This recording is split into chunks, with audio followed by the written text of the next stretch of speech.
Olá, meu irmão, minha irmã. Aqui quem vos fala é o diácono irmão Francisco, da comunidade missionária Divina Misericórdia, aqui da cidade de Batatais, Arquidiocese de Ribeirão Preto.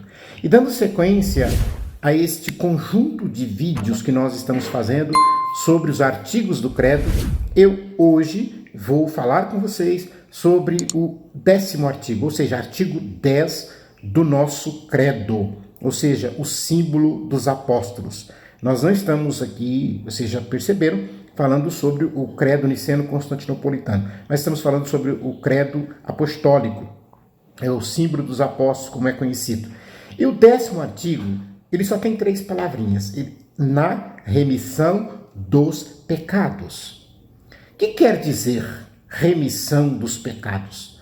A origem etimológica da palavra remissão vem do latim, remissiones, que significa a ação de pôr-se a caminho, a ação de retomada, a ação de recomeço, a ação de renovação.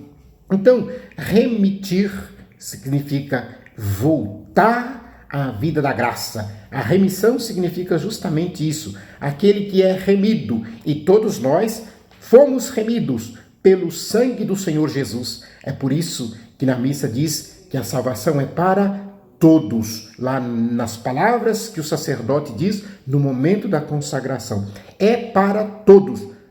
Não estou aqui discutindo se todos vão aceitar, mas ela é para todos. Quer dizer, todo aquele que aceitar vai receber a salvação em Cristo Jesus. Na nossa religião, e aí é para a maioria das religiões cristãs, de um modo geral, nós precisamos entender que o fiel deve procurar conquistar essa remissão dos pecados que a igreja, pelo poder que ela recebeu de Jesus Cristo, pode dar. Então, não foi a igreja que inventou, a igreja recebeu do Senhor Jesus esse poder de remir, esse poder de perdoar os pecados. A remissão, ela é rodeada de sentimentos de misericórdia e de compaixão, que acabam por conceder um alívio, acabam por conceder o consolo daquele que pecou outrora e que carrega aquele fardo pesado. O pecado, às vezes, nos faz acabrunhados, como um peso nos nossos ombros. E a remissão dos pecados significa retirar esses fardos pesados para ter o alívio nesta nova caminhada, nesta nova jornada. Essa palavra remissão, ela não é só usada na igreja, ela é usada também em vários outros ramos, mas eu vou pegar só 2, na medicina e no direito. Na medicina, a palavra remissão, ela é usada pelos médicos quando vai acontecer o enfraquecimento da doença, ou seja, a diminuição dos sintomas. Olha só, o pecado é uma doença que a remissão, que o perdão, tira esses sintomas. Tanto é que a remissão completa, utilizada pelos médicos, é quando já não tem mais nenhum sinal da doença no organismo.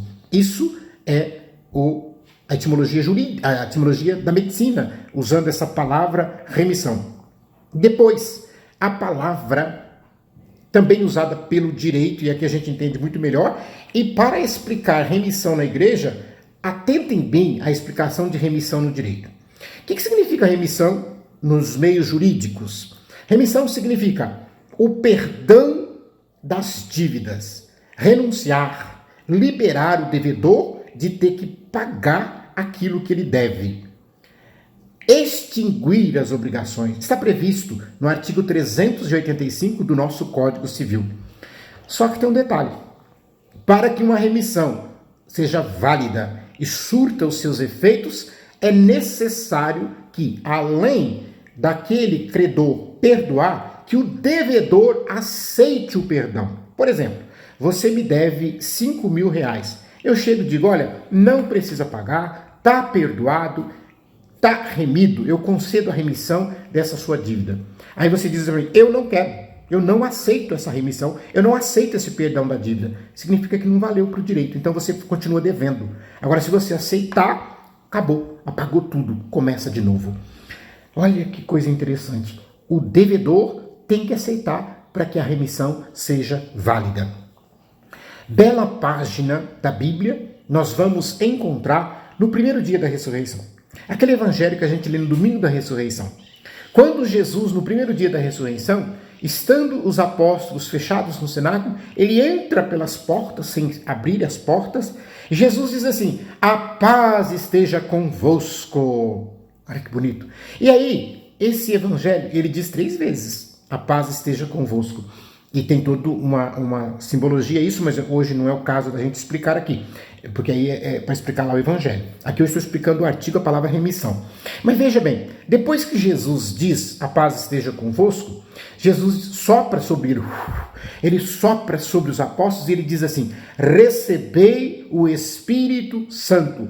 A quem vocês perdoarem, os pecados serão perdoados. E a quem vocês não perdoarem, os pecados serão retidos. Isso está lá em João, capítulo 20, 22 e seguintes. Em qualquer Bíblia você vai encontrar isto. Não é só na Bíblia. A Bíblia católica só que tem isso. Não. Em todas as Bíblias estão isso. Então, quando alguém disser: eu não confesso os meus pecados com comedor de feijão, um ser humano, pecador igual eu, não tem poder de perdoar. Jesus, os apóstolos eram humanos, os apóstolos eram pecadores, os apóstolos, eu não sei se eles comiam feijão naquela época, mas com certeza carneiro eles comiam. Pão de trigo eles comiam. Eram como nós, humanos, como sacerdote. E Deus, através aqui nesse momento da pessoa do Cristo, concede aos apóstolos o poder de perdoar os pecados. E Santo Agostinho, ele vai nos ensinar que a igreja, ela não recebeu as chaves da igreja. A igreja recebeu as chaves do reino. Eu lembro aqui que o reino é muito maior que a igreja. E recebeu essas chaves para que na igreja se opere a remissão dos pecados. Alguém quer bater de frente com Santo Agostinho? Alguém quer desmentir Santo Agostinho? Alguém quer desmentir o evangelho de São João? Aquele que viveu, aquele que encostou a cabeça no lado do Cristo, que ouviu o coração do Mestre.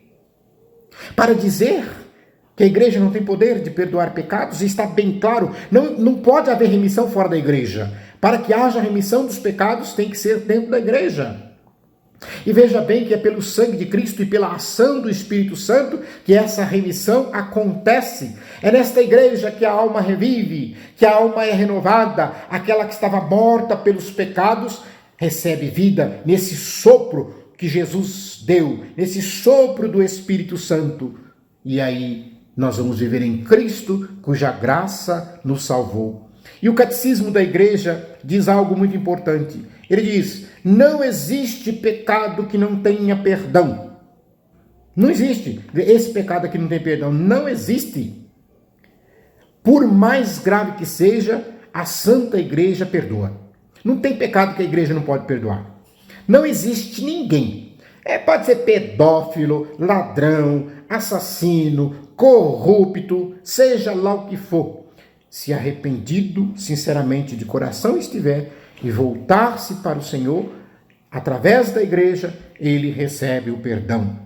Com segurança, e desde que ele esteja arrependido, eu disse bem, não adianta querer fingir, porque diante de Deus nós não conseguimos esconder nada. Lembro aqui que Cristo morreu por todos e quer que a sua igreja tenha as portas abertas para perdoar também a todos que recuam do pecado. Lembro aqui as palavras que o sacerdote diz na consagração. É para todos. Tem gente que fica aí, não, porque não é para todos. Não, é para todos. Mas então todo mundo vai se salvar. Não. É preciso que aceite. Quem não aceita a salvação em Cristo Jesus não pode. Se não aceitou, não quer. Jesus ofereceu a sua vida pela remissão de todos os pecados. Só não pode ser perdoado, presta atenção, o pecador que tiver o coração endurecido, e aí entra aquela história que todo mundo fica numa discussão eterna, né? O pecado contra o Espírito Santo não tem perdão. E o que é o pecado contra o Espírito Santo? A igreja explica. O pecado contra o Espírito Santo é a desesperação, é a falta da esperança, é não crer na misericórdia de Cristo, é não crer no poder de Deus, é achar que Deus não pode perdoar aquele pecado porque ele foi muito grande. Quer dizer, achar que Deus é menor que o pecado, porque Deus não pode perdoar. Não, isso daí é gravíssimo. Então, aquela pessoa que recusa, aquela pessoa que não aceita o perdão de Deus, essa não tem como ser perdoada. Esse pecado não tem perdão. Então, aqui eu entro a dívida lá no direito, vocês lembram que eu falei? Então, aquele devedor que não aceita a remissão, que não aceita o perdão do credor, ele continua devendo. Aqui também, o pecador que não aceita o perdão de Deus, que não aceita que esse sangue foi derramado para a nossa salvação, que não aceita Jesus na sua vida, esse não tem perdão. Esse não tem jeito. Esse já, aquele que se consagrou ao inimigo, aquele que recusa Jesus Cristo. Então, meus irmãos, voltem, renovem, recomecem o caminho. Não importa o pecado que você tenha cometido, é sempre hora de recomeçar, porque o perdão em Jesus Cristo, pela sua graça, é para todos nós. Peçamos de Deus a bênção e que Ele derrame sobre você, derrame sobre tua família, sobre tua casa, sobre teu trabalho, a bênção dos céus, em nome do Pai, e do Filho, e do Espírito Santo. Amém.